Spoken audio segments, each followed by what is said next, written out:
This video is a very brief introduction to Stata, which is the main statistical package used by many economists, especially those of us who work with household data sets or really just sort of a certain style of uh, empirical work in economics. So what is Stata? Stata, as I said, is a statistical package, but it's a statistical package that is sort of optimized for putting together data sets and minimizing the chances of screwing something up when you do that. So Stata is, when you first start to use it, it's kind of awkward, it's kind of weird, and let's admit, in many ways it is kind of designed in a way that's counterintuitive, to say the least, especially if you're used to working with programming languages like Python or Java or whatever. But the reason why it's designed that way is, first of all, as I said, to make it very easy to put data sets together. So it has a lot of commands that make it kind of ideal for constructing new data, which is basically the most important input to any empirical analysis. And second, as I said, it's many of these awkward things. Sometimes Stata won't let you do certain things, and you'll think, why? Why is it making my life difficult? It's doing that because it wants to make absolutely sure that what you've asked it to do is what, or it's interpreting what you've asked it to do as actually what you want to do, because the stakes are really high, right? If you screw something up in putting together your data, your results will be wrong, and given that this is going to get published, possibly, that could be really bad. You could have policies based on errors, and you don't want that, so Stata tries to minimize the chances of those. All right, so I'm only going to cover the very, very basics. So we'll start out by, say, opening up Stata here. There we go. It's Stata, so I have Stata 13. The newest version is actually Stata 14, so I'm a bit behind the times, but well, at some point I might get around to upgrading. So just to look around, so your version of Stata may look a little bit different. I've sort of rearranged mine to look this way. I think there might be like a properties window up here that I've honestly never figured out what the point of that is, but here, these are the ones that I sort of work with. So what's important here? So the most important thing here is the command line. So this is how you interact with Stata. So there are these menus up here where you can do stuff, and they may look kind of appealing at first, but honestly, I want to caution you away from using those too often, because honestly, they sort of restrict what you can do. And our ultimate goal here is actually not to just sort of be interacting with Stata, but to actually produce what we call a do file. I'll explain what that is in a moment, but so a do file is composed of different commands typed out, and so it's better to get used to using the command line. The command line is where you type in information, so you could say things like describe, and Stata will tell you you haven't loaded any data, and so there are 0 observations and 0 variables, and it takes up a size of 0. It's not sorted by anything because it doesn't have any variables. So basically, this is a command to describe your data set, blah, blah, blah. But I'll get into commands later. This is just what I'm telling you. What I want you to take away right now is that this is how you use the command line. The other feature here is the variable list. So I'll get into what this, we'll see how this works in a moment, but just be aware this is where once you load a data set, all the variables and any labels they have will appear here. This command line history, so you can see as I type in commands, it'll sort of record them. Now if I type in some command that doesn't exist, Stata will give me an error. I don't know what this means. I don't like that. And so you'll see it still appears in the command line, but it appears in red and shows you an error code over here. All right. Okay, so now perhaps the last part that I want to point out to you, which is possibly the most important point, is this thing here, the do file editor. So when you pull up the do file editor, this is basically a this is where you create do files. So a do file is essentially a list of Stata commands one by one. Now what this means is if you load up a data set, you can load up a data set and do some stuff to it. Well, when you put together your data set, you don't want it to be that you put it together once and then you forget how you did it, and so nobody can ever put that data set together again, right? That's not how science works. We want to be able to make it as easy as possible for people to know how you're doing your analysis and to be able to sort of replicate it in a basic sense. So we want to be able to record everything we do to our data, and everything we do in our analysis. And that's where do files come in. So we can use a do file to basically record a list of commands, and then anytime we want to run those commands again, we just pull up the do file and run it. So here's an example. So this is a, let's see what's going on here.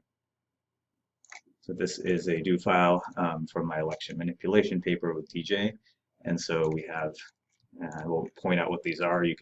I'll tell you a little bit later where you can learn about what all these commands mean, but you can see basically we have just lists and lists of command. It's like, it looks a little bit like a Python script or any other piece of code, and it is code, it's Stata code. So just basically programming it, and this is telling Stata what to do. So you can run this and it will run all of these commands. All right, so that's just a brief introduction to Stata itself and the program window, everything. Now, just a brief introduction to how you can sort of load up data into this. So let's pull up, what's a good data set here? Oh, the Penworld tables. The Penworld tables over here. So this is a cross-country data set. So we're tracking countries over time that contains things like real GDP computed in a fairly careful way, other things like that about the aggregate economy. So now that I've loaded this data set, so one way you can do this, perhaps the easiest way if you're just going through trying to figure out whether a data set is useful or not, is to literally, as I did, just drag and drop.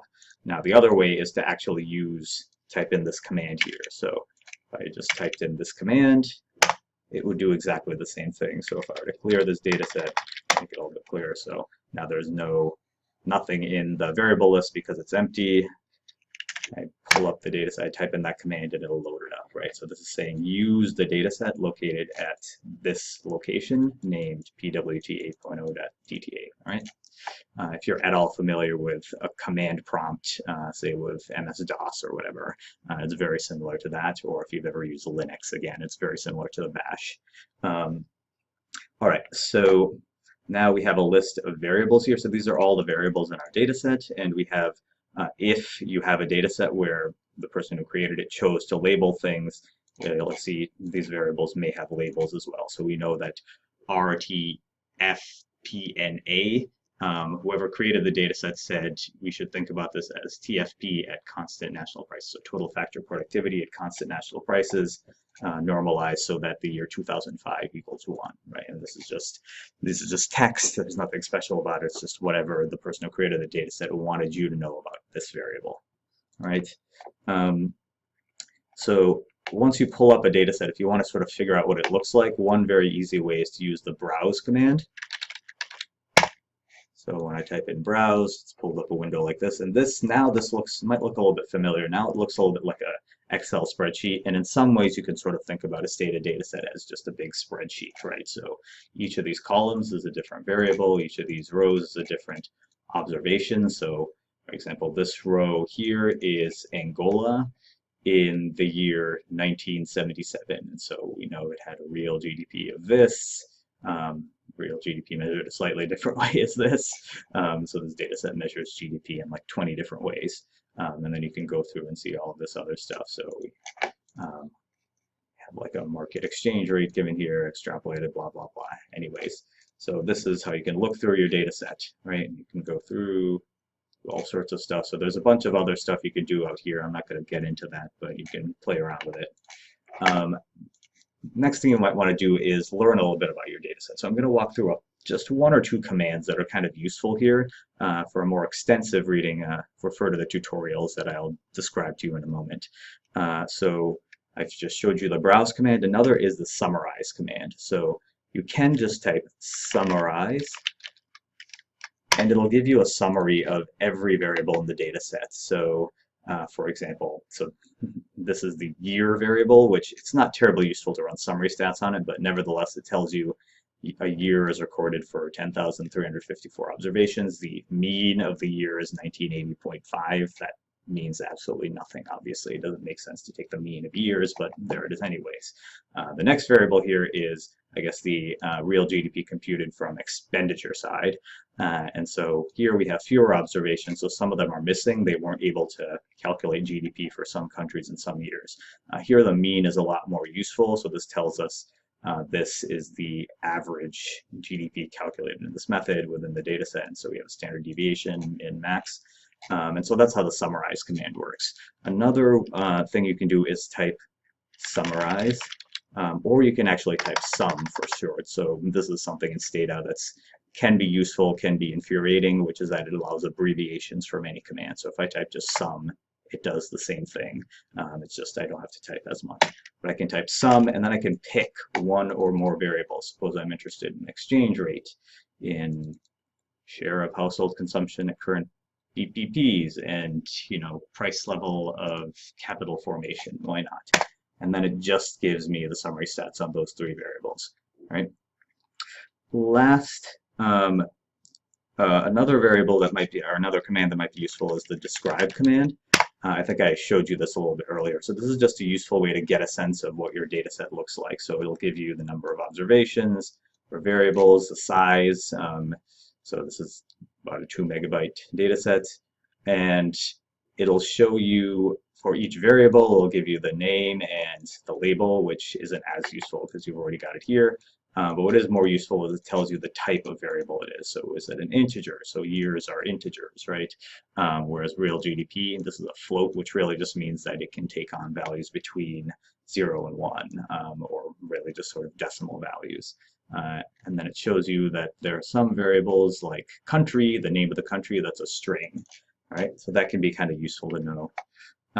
Last useful variable is called look for.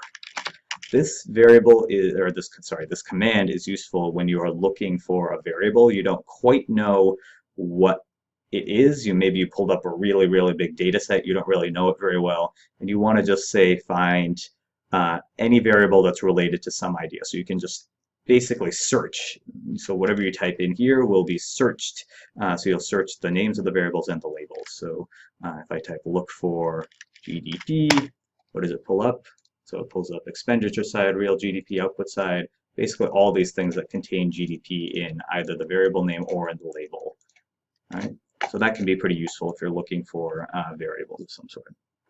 All right, so that's basically all I have to say for just a very brief introduction. This obviously is getting you nowhere near being able to use this piece of software. I just want to make it so that you know what Stata sort of is.